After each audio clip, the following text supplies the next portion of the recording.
So students, अभी तक हमने first form of Euler's equation discuss करी थी। अब हम फर्स्ट फॉर्म के बेस पर second form of Euler's equation को ड्राइव करेंगे। So consider D Y by D X. हम फंक्शनल कंसिडर करते हैं एंड वी नो दैट जो आपका फंक्शनल एफ है it is a function of X Y and Y dash, और इसका हमने क्या लेना है, डेरिवेटिव लेना है। डिफरेंशियल ऑपरेटर, हमने कंप्लीट डिफरेंशियल ऑपरेटर यूज़ किया है डी बाई डी एक्स। अब यहाँ पर क्योंकि तीन वेरिएबल्स है हमारे पास x Y and Y dash, तो हम यहाँ पर पार्शियल डेरिवेटिव्स का यूज़ करते हैं, जैसे हमने न्यूमेरिकल और अभी शॉर्टेस्ट डिस्टेंस प्रॉब्लम में यूज़ किया था। तो आपके पास यहाँ से जब आप एक बार x लेंगे, एक बार आप y लेंगे, एक बार आप y डैश लेंगे। सो आप एक बार जब फंक्शनल f का पार्शियल डेरिवेटिव करेंगे with respect to x, you will get curly f by curly x।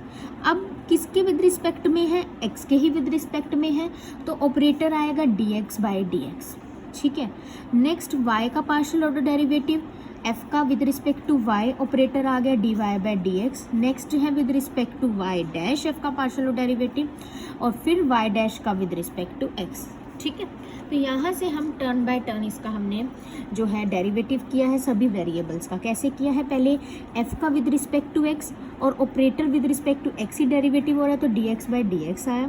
अब इस विद रिस्पेक्ट टू y करेंगे तो y dy by dx, and with respect to y dash तो y डैश का with respect to x, so operator आएगा आपके पास dy dash by dx आएगा। नाउ आपको dx by dx cancels, you will left with only curly f by curly x, and what is dy by dx, it is, इसकी notation कैसे दे सकते हैं, y dash curly f by करली y। And जब y dash का again हम derivative करते हैं तो इसका मतलब ये क्या रिप्रेजेंट कर रहा है, डबल डेरिवेटिव। हायर ऑर्डर्स को कैसे रिप्रेजेंट किया जा सकता है, इस तरीके से हम हायर ऑर्डर रिप्रेजेंट करें, y dash, y double dash, y triple dash and so on. So y dash का partial order derivative with respect to x क्या आएगा, y डबल डैश। सो आपके पास ये आ गया है equation number first. Okay, now आप टर्न बाय टर्न इनको कंसिडर करेंगे। पहले हम ये लेके चलेंगे, आपके पास y डैश, देखिए यहाँ से हमें पता है आयलर्स इक्वेशन क्या कहते हैं। What is Euler's equation, Euler's equation है आपके पास curly f by curly y minus dy by dx curly f by curly y dash, right.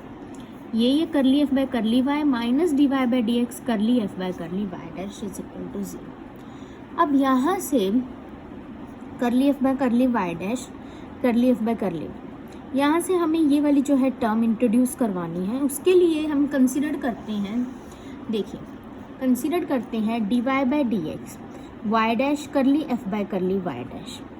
अब ये वाली टर्म हमने कंसिडर की है, तो यहाँ पर वही क्या लगेगा, प्रोडक्ट रूल लगेगा, और प्रोडक्ट रूल से जब हम इसका डेरिवेटिव करेंगे यू विल गेट, यहाँ से प्रोडक्ट रूल जैसे अप्लाई करते हैं, हमने यहाँ से किसके ऊपर अप्लाई किया है, y डैश, और हमारे पास टर्म है करली f by curly y dash, ये टर्म है, और इसका हमने डेरिवेटिव लेना है, डिफरेंशियल ऑपरेटर लिया है हमने x, ये टर्म कंसिडर करी है। ठीक है, तो अब यहाँ से क्या करते हैं, product rule u into v rule, जो कि क्या कहते हैं, first function as it is in differentiation of second, then second as it is differentiation of first.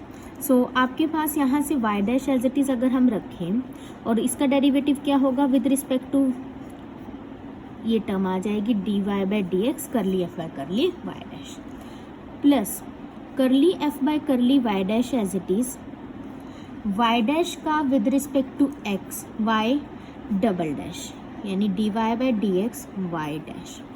सो ये आएगा यहाँ से आपके पास, इसका with respect to x y double dash हो गया, तो ये आ गया आपके पास y double dash curly f by curly y dash, और यहाँ से आपके पास y dash dy by dx curly f by curly y dash. ठीक है, ये आ गया, यहाँ तक क्लियर हो गया। प्रोडक्ट रूल लगाया हमने।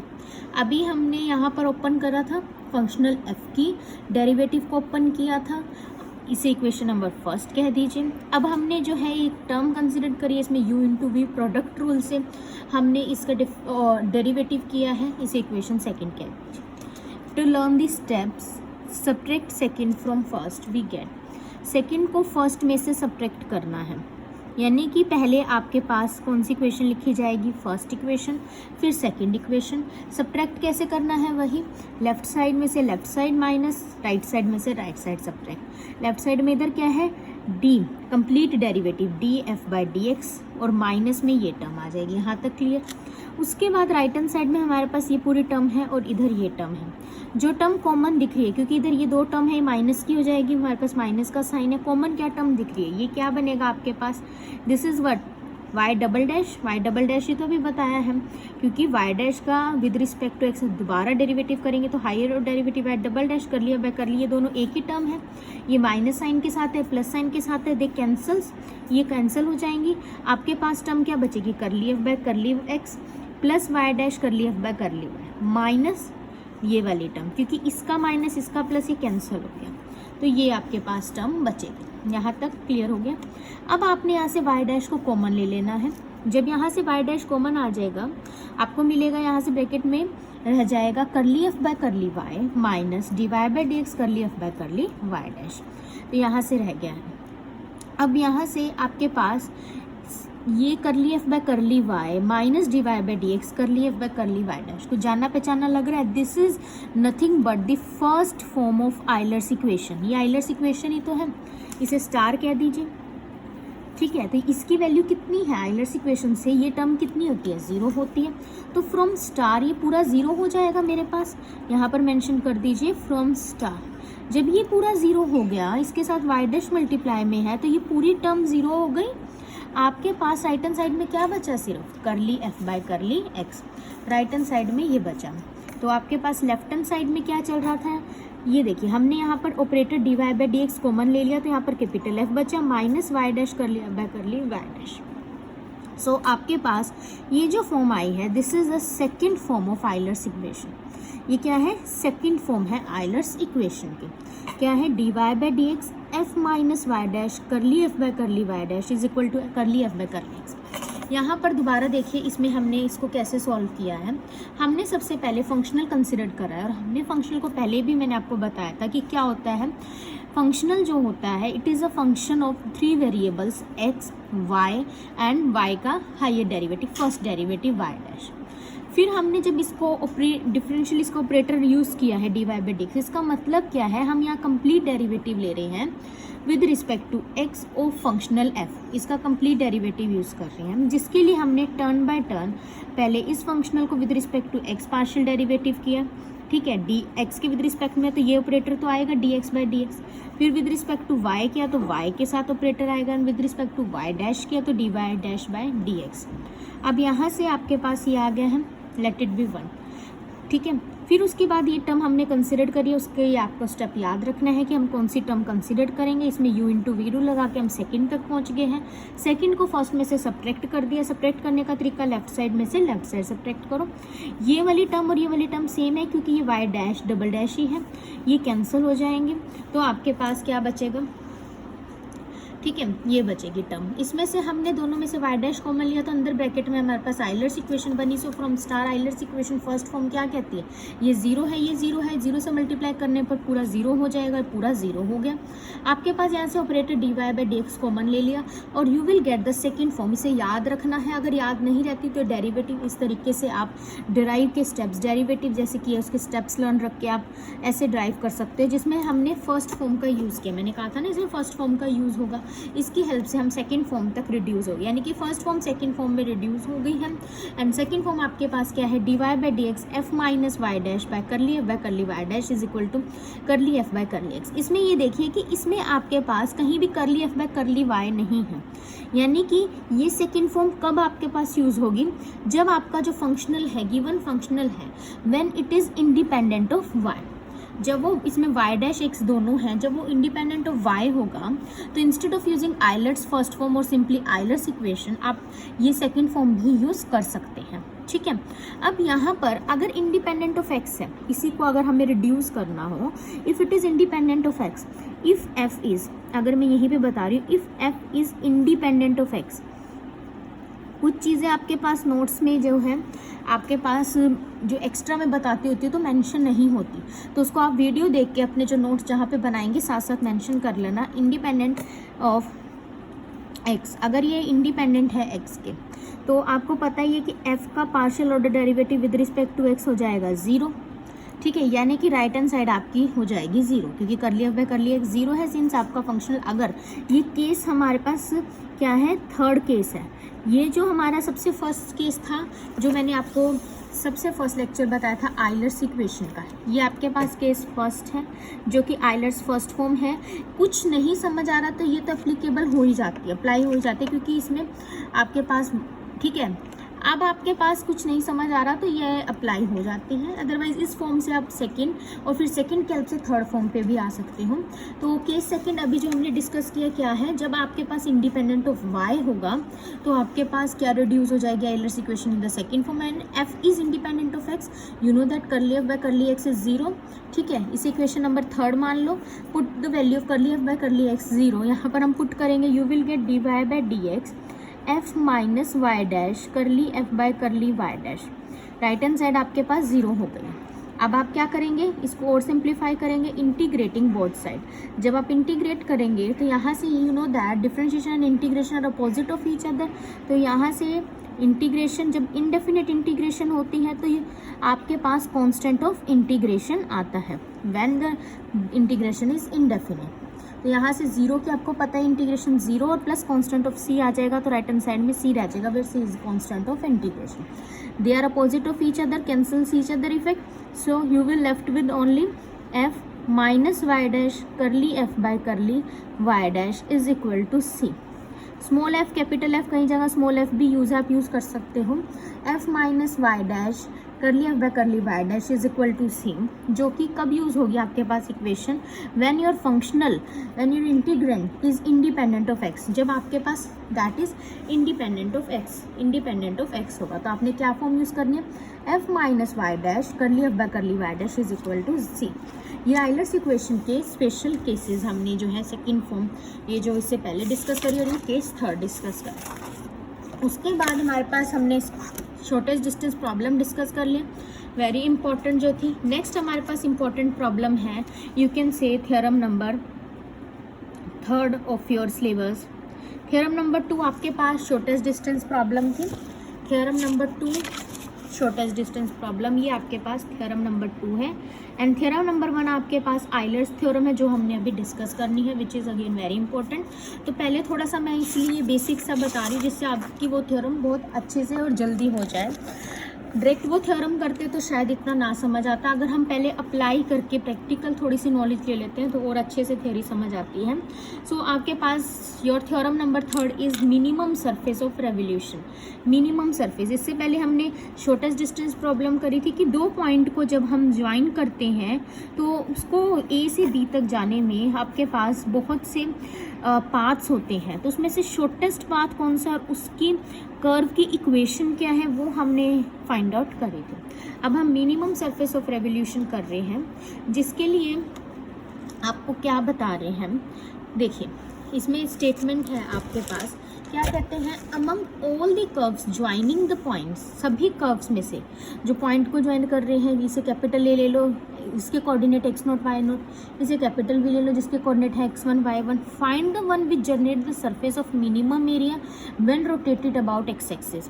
आपने क्या करना है, सभी कर्व में से जो इन पॉइंट्स को ज्वाइन कर रहे हैं वो कर्व फाइंड आउट करनी है जो कि जनरेट कर रही है मिनिमम एरिया जब आप उसको रोटेट करोगे, जब वो रोटेट होगा अबाउट x एक्सिस, जब वो रोटेट होगा अबाउट x एक्सिस। सिंपली है, आपके पास मैं एक ग्राफ बनाती हूँ, बाकी चीज़ें बाद में कि पॉइंट्स क्या हैं कैसे हैं डिटेल बाद में, पहले एक सिंपल सा आप बेसिक समझिए कि आपके पास ये ग्राफ है, ये आपके पास x एक्सिस है, ये आपके पास y एक्सिस है, ठीक है। देखिए ये हमने x एक्सिस के अलोंग ले लिया, ये हमने x एक्सिस के अलोंग ये रखा हुआ, मैंने इसको ये रखा हुआ है, मैंने इसको उठाया, ठीक है, मैंने इसको उठाया और मैंने इसको क्या किया, एक्स एक्सिस के अबाउट रोटेट करना है ना, रोटेट करना शुरू करते। जब मैं इसको रोटेट करूँगी एक्स एक्सिस के अबाउट, ठीक है, तो मेरे पास क्या कर्व बनेगी, ठीक है, हमें क्या करना है, मिनिमम सरफेस ऑफ रेवोल्यूशन, इसको समझिए। जब हम इसको रोटेट कर रहे हैं, ये ऐसे ऐसे देखिए रोटेट हो रहा है, सपोज करो ये रोटेट हो रहा है, ऐसे तो एक ही है कर्व, उसको रोटेट करना है। तो ये समझे क्या बनेगा, जब रोटेट करेंगे तो कुछ इस तरीके की फिगर, कुछ इस तरीके की आपके पास सिलेंड्रिकल फिगर बनेगी। ऑब्वियसली कुछ इस तरीके की सिलेंड्रिकल फिगर ही बनेगी। ये तो आपने रेवोल्यूशन वाले जो पॉइंट्स है +1 +2 में, जब आप surface area and volume mensuration वाला चैप्टर है उसमें भी करते हैं, आपके पास कुछ इस तरीके की फिगर बनने वाली है। ठीक है, तो हमें बताना जब उसको रिवॉल्व किया, ठीक है, रेवोल्यूशन पर उसका जो सरफेस एरिया है, तो किस तरीके से उसको पॉइंट्स हैं A B, ठीक है, इन पॉइंट्स को ज्वाइन कर लिया कर्व से, उस कर्व को किस तरीके से रोटेट करें अबाउट एक्स एक्सिस कि वो मिनिमम सरफेस प्रोड्यूस करे, शॉर्टेस्ट लेंथ की। इससे पहले मैंने क्या किया थ्योरम नंबर 2 में कि A से B तक जाने में हम किस तरीके से जाए, हम ऐसे भी जा सकते हैं, हम जिगजैग जरिए भी जा सकते हैं। ठीक है, there are so many ways of arriving reaching from A to B, बहुत सारे तरीके हैं। आपको क्या चूज़ करना था, शॉर्टेस्ट होती है स्ट्रेट लाइन, उसकी इक्वेशन निकाल ली थी, y = mx + c तक पहुंचे थे। फिर हमने कॉन्स्टेंट्स निकाल लिए थे, kx + k' था, हमने बाउंड्री कंडीशंस का यूज़ करके कॉन्स्टेंट्स की वैल्यू k और k' की निकाल ली थी, यहाँ से फाइंड आउट कर ली थी। नाउ अब हमारे पास यहाँ से ये तो हो गया आपके पास स्ट्रेट लाइन, ठीक है। अब यहाँ से ये शॉर्टेस्ट डिस्टेंस था, अब यहाँ पर है मिनिमम सरफेस प्रॉब्लम, जिसमें हमने उस कर्व को इस तरीके से रिवॉल्व करना है, it produce minimum area, minimum surface area. और जो कर्व बनती है उसकी कैसी खासियत होती है, किस तरह की बनती है, सिलेंड्रिकल बनती है। ठीक है, when it revolves around x axis, तो हमने एक्स एक्सिस के अराउंड कंडीशन लेनी है। तो इसके लिए स्टेटमेंट रहेगी आपके पास, among all the curve joining the points A के कोऑर्डिनेट है x0 y0, बी के coordinate x1 y1, find the one which generate the surface of minimum area when rotated about x axis. हमें वो निकालनी है, जब उसको एक्स एक्सिस के अबाउट रोटेट करेंगे तो आपको मिनिमम सरफेस एरिया दे, जनरेट करे मिनिमम सरफेस एरिया, वो निकालना है हमें। ठीक है, तो उसके लिए आपको यहाँ से देखिए, जब भी आपके पास एक कर्व रोटेट होगा, मतलब आपके पास एक कर्व रोटेट होगी, तो आपके पास जैसे ये पेन है, ठीक है, ये पेन का आपको पता है, मेंसुरेशन में पढ़ा था, there are 3 types of areas, तीन तरह के एरियाज होते हैं आपके पास। कौन कौन से होते हैं, आप यू कैन से आपके पास 3 चीज़ें होती हैं। एक तो होता है आपके पास कर्व सरफेस एरिया, जिसे आप लेटरल सरफेस एरिया भी बोल देते हो। कर्व्ड कब बोलते हो, जब आपके पास कोई कर्व आती है, ठीक है। और एक होता है आपके पास टोटल सरफेस एरिया, और फिर आपके पास नेक्स्ट होता है वॉल्यूम। तो कर्व सरफेस एरिया कितना होता है, curve surface area of cylinder is 2πRh, ठीक है। टोटल सरफेस एरिया में क्या होता है, curve surface area plus area of 2 ends, दोनों एंड्स का एरिया। एंड कैसे होते हैं हमारे पास, अगर आप एक सिलेंडर की बात करो सर्कुलर, तो सर्कल का एरिया होता है πr², we have 2 ends, so we have 2πr²। Volume of क्या होता है सिलेंडर, πr²h, ठीक है। तो यहाँ पर क्या यूज़ होगा आपके पास, जब वो रोटेट कर रहा है तो आपका क्या यूज़ हो रहा है, curve surface area, lateral surface area 2πRh, तो हम इसका ही यूज़ करेंगे। और हम एक छोटे से पोर्शन के लिए निकालेंगे, ठीक है। जैसे कि मैंने आपको स्ट्रेट लाइन में हमने y की इक्वेशन क्या ली थी, y ऑफ x जो कर्व ली थी वो क्या ली थी, 1 + y' under the root integration with respect to x, और x के ही कोऑर्डिनेट लिए थे। ये कैसे आई थी कि हमने एक पाथ है उसमें एक छोटा सा पॉइंट लिया था ds लेंथ को हमने फाइंड आउट किया था। पहले कैसे फाइंड आउट किया था, बाय यूजिंग पाइथागोरस थ्योरम, और फिर उसको हमने इंटीग्रेट कर दिया था, ठीक है। वहाँ से मैंने पूरा स्टेप आपको पहले भी एक्सप्लेन किया था। ऐसे ही इसमें एक छोटा सा आप पोर्शन ले लेंगे, ठीक है, छोटा सा एक पोर्शन ले लेंगे, तो ये ऑलमोस्ट आपके पास ये सिलेंड्रिकल शेप का हो गया छोटा सा पोर्शन, ठीक है। इसका आप क्या निकालेंगे, सरफेस एरिया निकालेंगे, पूरे की कर्व के लिए आप इसको इंटीग्रेट कर देंगे, ठीक है। फॉर्मूला लगाएंगे 2πRh, where r is the radius of the cylinder, h is the height, r radius है, h हाइट है, ठीक है। तो आपके पास यहाँ से हाइट कितनी है, हाइट किसके लोगे, ये किसके कोऑर्डिनेट है, y के लो, तो मेरे पास 2πRh किसके को लेगा, 2π तो as it is they are constant, कोई फ़र्क नहीं पड़ेगा। हाइट कितनी है, y है मेरे पास, और r कितना है, छोटा सा ये लेंथ है, r रेडियस, ये छोटी सी ये लेंथ है, छोटा सा हमने कर्व लिया है, ठीक है, ये इतना सा हमारे पास कर्व लिया है, इसको हम ds नाम दे देते हैं। ये मत समझना ये मैं डायमीटर ले रही हूँ, diameter is double of the radius. आप इसको कुछ भी नाम दे सकते हो, आप 2 eyes ऑफ ds नहीं दोगे, आप इसको ds नाम दे दो, कुछ भी नाम दे दो, ठीक है। आपने मतलब एक क्या किया, बिल्कुल स्मॉल पोर्शन लिया, इतना सा पोर्शन लिया, ठीक है, और उसमें आपने इतने से लेंथ की, इसको जो रेडियस है इसका ds मान लिया है। और आपको पता ही है कि ds की लेंथ, फिर ये छोटा सा स्मॉल एरिया, फिर इसकी लेंथ कैसे निकालते हैं, आपको बार बार फाइंड आउट नहीं करना, आपको एग्जाम में याद रखना है। ds किसके इक्वल होता है, ये ds ही तो है जो हमने ये यूज़ करा है, ये ds यानी कि लेंथ ऑफ दी लाइन की लेंथ, जो मैंने बिल्कुल स्टार्टिंग में आपको डिस्कस कराया था, लाइन की लेंथ, ये ds की length 1 + y² under the root. तो ये आपके पास ds ही है, ठीक है, this is nothing but ds। तो ये आ जाएगा आपके पास, कितना आ जाएगा, 2πy, ds की value 1 + y² under the root d of x, ठीक है। और यहाँ से हम इसको इंटीग्रेशन करेंगे, x के विद रिस्पेक्ट में करें तो x की यूनिट्स जो है लिमिट्स यूज़ करेंगे। अब आपके पास कोऑर्डिनेट है, a के कोऑर्डिनेट है x0 y0 और b के कोऑर्डिनेट है आपके पास क्या है, x1 y1 है। तो यहाँ पर आपके पास a के कोऑर्डिनेट आ जाएंगे x0 x1, ए के कोऑर्डिनेट आ जाएंगे। और कर्व का नाम एक्सट्रीमल, आपको पता ही है, एक्सट्रीमल को नोटेशन देते हैं आई ऑफ वाई से। तो यहाँ से आपके पास एक फंक्शनल तैयार हो गया कि एक्सट्रीमल आपके पास तैयार हो गया, जिसके लिए हमने इक्वेशन निकाली, यानी कि you have need to find the value of Y. Procedure वही रहेगा, आइलर्स इक्वेशन यूज़ करने हैं। आपको 3 फॉर्म बता दें, तीनों में से कोई भी यूज़ करें जो आपके पास अकॉर्डिंग टू फंक्शनल सुटेबल होती है, और वहाँ से आपके पास कर्व आएगी। एग्ज़ाम में पूरा प्रोसीजर करना है, न्यूमेरिकल में सिर्फ आप डायरेक्ट फॉर्मूला यूज़ कर सकते हैं। तो आपके पास ये आ गई है। अब यहाँ से यहाँ तक क्लियर हो गया है। उसके बाद यहाँ से आप क्या करेंगे, हेयर फंक्शनल इज, तो आपके पास यहाँ से फंक्शनल क्या बना, आपका फंक्शनल बना हेयर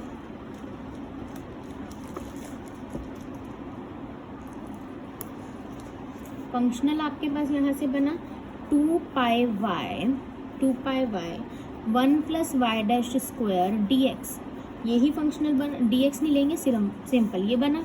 अब ये क्या है, इंडिपेंडेंट ऑफ y है, y' है, y x है, it is independent of x। और मैंने आपको बताया था कि जब फंक्शनल, अभी भी बताया था कि इंडिपेंडेंट ऑफ x होता है when our functional is f is independent, जो आपके पास फंक्शनल इंडिपेंडेंट ऑफ x है, तो equation Euler's equation reduce to f - y' curly f / curly y' is equal to c। अब हम ये इक्वेशन यूज़ करें, आइलर्स भी यूज़ कर सकते हो अगर आपको एग्जाम में ये याद नहीं है, f - y' curly f / curly y' is equal to c, यहाँ से यूज़ करेंगे। तो ये क्या है, यहाँ पर f है, तो ये पूरा f यहाँ पर आ जाएगा, 2πy - y' curly f / curly y', curly f / curly y' क्या है, यहाँ से f का derivative with respect to y करेंगे। तो देखिए यहाँ से 2π, ठीक है, और विद रिस्पेक्ट टू y' कर रहे हैं, इसका मतलब पार्शियल डेरिवेटिव है, अनदर वेरिएबल कांस्टेंट, तो y भी यहाँ पर कांस्टेंट है, ये तो एज इट इज़। अब करली f / करली, इस टर्म का आपको पता ही है क्या होता है, 1/, बहुत बार कर चुके, अब तो टिप्स पे हो जाना चाहिए, 1/2 रूट में टर्म, फिर इस टर्म का 2y', फिर ठीक है आपके पास यहाँ से ये टर्म एज इट इज़ हमने पुट किया, अभी वैल्यूज f की पुट किया, करली f / करली, यानी कि f का with respect to y' treating y as a constant, 2 से 2 कैंसिल हो गया है। तो यहाँ से देखिए क्या आया है आपके पास, ये तो as it is 2πy, sorry आपके पास मैंने यहाँ पे पूरा नहीं लिखा है, पूरा लिखना है 1 + y' अंडर द रूट, ये भी तो आएगी, पूरा ही फंक्शनल है ना, इतना सा थोड़ी ना है, पूरा है ये functional, 1 + y' under the root, ठीक है, -2πy y', ये क्या हो गया, y' हो गया, by 1 + y' under the root is equal to c, ठीक है, कुछ भी कांस्टेंट ले लो, c यहाँ से देखिए 2πy दोनों में है, सिंप्लीफाई करने के लिए इसको कॉमन ले लिया और दोनों ही कांस्टेंट हैं, तो आपने उसको सॉरी आप पार्शियल डेरिवेटिव नहीं कर रहे, कांस्टेंट सिर्फ आपके पास 2π है, तो 2π आपका कांस्टेंट है, अंदर क्या बचा y 1 + y' under the root, ठीक है, -y' by 1 + y' under the root, ठीक है, इज इक्वल टू c। तो तो 2 पाई उधर चला गया डेनोमिनेटर में, तो नेक्स्ट स्टेप में क्या होगा 2 पाई उधर चला गया, c/2 पाई ये कांस्टेंट है पूरा, इसको अनदर कांस्टेंट c1 ले लो, c डैश ले लो, ये आ गया आपके पास कांस्टेंट। अब यहाँ से आप क्या करें एलसीएम ले लीजिए, एलसीएम ये आ जाएगा आपके पास 1 + y' अंडर द रूट, इधर मल्टीप्लाई होगा 1 + y' रूट, ठीक है, तो ये आ जाएगा y 1 + y', ठीक है, रूट आपके पास जो हो जाएंगे सॉल्व हो जाएंगे, माइनस y', ये आ जाएगा, ठीक है, यहाँ तक। तो उसके बाद क्या आ जाएगा = c1, ये टर्म आएगी ना, ये इससे मल्टीप्लाई होगा y + y + y'² minus y'² by 1 + y'² under the root = c। ये कैंसिल हो गया, यहाँ से आपके पास क्या आ गया y = c1, ये टर्म उधर चली गई, 1 + y'² under the root. Solve करने के लिए स्क्वेयरिंग बोथ साइड कर दो, तो आपके पास y² = c1², रूट हट गया आपके पास 1 + y'², यहाँ तक क्लियर हो गया।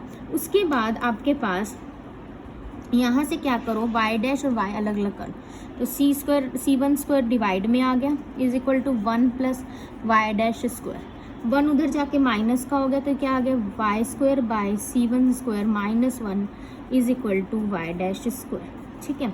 अब इसका हमने ले लिया है एलसीएम ले लेना है यहाँ से, तो ये देखिए मैं यहाँ पे बता रही हूँ आपको ये वाला पॉइंट, ठीक है। जब इसका एलसीएम लेंगे तो क्या आ जाएगा, एलसीएम लेके c1² एलसीएम आएगा y² minus c1² by c1² = y'², ये आ जाएगा आपके पास, ठीक है। तो ये आएगा you will get y'² = y² minus c1² by c1², ठीक है। Taking square root on both side, square root से स्क्वायर कैंसिल हो गया, इधर बच गया y² minus c1² under the root by c1, ये आ गया आपके पास यहाँ से, ठीक है। y' क्या होता है, नथिंग बट dy/dx होता है = y² minus c1² under the root by c1। Separating the variable, आप इसको सेपरेट करेंगे फिर इंटीग्रेट करेंगे, dy ये y की टर्म है तो y की टर्म इसके नीचे आ गई, y² minus c1² under the root = dx by c1, ठीक है। अब क्या करेंगे इंटीग्रेटिंग बोथ साइड, और इंडेफिनेट है तो plus constant of integration let c', c1, c2, c1 के अलावा कुछ भी ले लो, c2, c3 कुछ भी ले लो।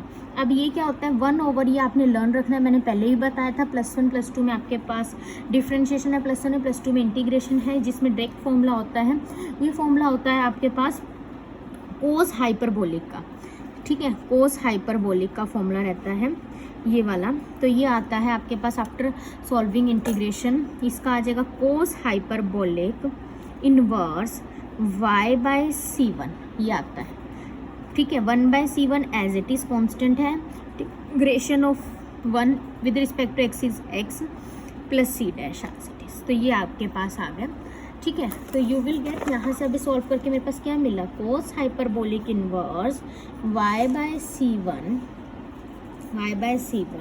Is equal to x/c1 plus c dash, so ये आएगा y/c1, ठीक है। Cos hyperbolic taking cos inverse है, taking cos hyperbolic on both side, cos inverse और कोस हाइपरबोलिक कैंसिल, और ये आ जाएगा cos hyperbolic x/c1 plus c dash, और यहाँ से आ जाएगा y = c1 cos hyperbolic x/c1 plus c dash, ठीक है।